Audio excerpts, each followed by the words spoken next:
Dari Anggita Pramudio. Assalamualaikum Abi dan Mbak Nana. Waalaikumsalam. Saya ingin bertanya, biasanya kan kalau ada bencana orang-orang pasti menyangkut pautkan dengan tanda-tanda sebelum bencana. Apakah itu salah satu contoh menyekutukan Allah? Kita lihat tanda-tandanya. Bisa saja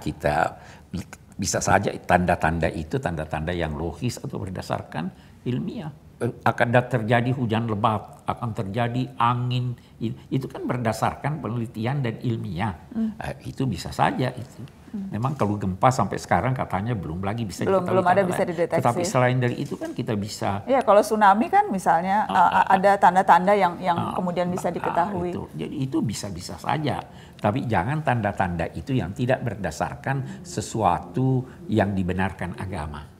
Tapi kalau tanda ilmiah, membaca alam, ya. itu bukan berarti menyekutukan. Malah justru kita harus belajar dari alam, mengenali potensi bencana yang mungkin bisa terjadi. Tuhan menundukkan alam ini, itu dalam Al-Quran, menundukkan segala sesuatu di alam ini. Salah satu maknanya memberi kamu potensi untuk mengenal alam dan memanfaatkannya untuk kehidupan kamu. Kita mempelajari angin, kita mempelajari matahari, kita mempelajari ini, kita tahu tanda-tandanya, maka kita manfaatkan itu untuk ini. Itu sama sekali bukan mempersekutukan Allah. Dan justru itu harus dianjurkan kan, karena sekarang banyak yang mengatakan, wah kalau sudah bencana alam, itu memang sudah diatur oleh Allah, karenanya harus pasrah ya, kita terima saja.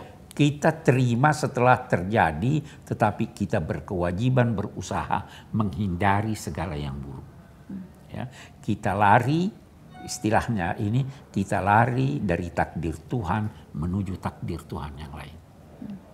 Jadi berarti mempersiapkan diri, membekali diri, belajar bagaimana cara menyelamatkan diri ketika ada bencana, menggunakan teknologi, memastikan agar mitigasi bencana dilakukan. Itu bukan berarti menghindar. Itu memang harus dilakukan. Itu perintah Tuhan, menghindar. Suatu ketika Sayyidina Umar berencana pergi ke suatu kota. Tiba-tiba beliau mendengar bahwa di kota itu ada wabah penyakit. Maka beliau membatalkan kunjungannya. Sementara orang di sekitarnya berkata, apakah kamu menghindar dari takdir Tuhan? Sayyidina Umar menjawab, saya menghindar dari takdir Tuhan ke takdir Tuhan yang lain. Kalau takdir itu bisa menyebabkan sesuatu yang negatif terhadap diri saya, tetapi saya menghindar ke tempat yang lain yang bisa mengakibatkan sesuatu positif buat saya. Kalau Anda sedang duduk di satu pohon yang hampir tumbang, pindahlah, cari pohon yang lain yang lebih kuat.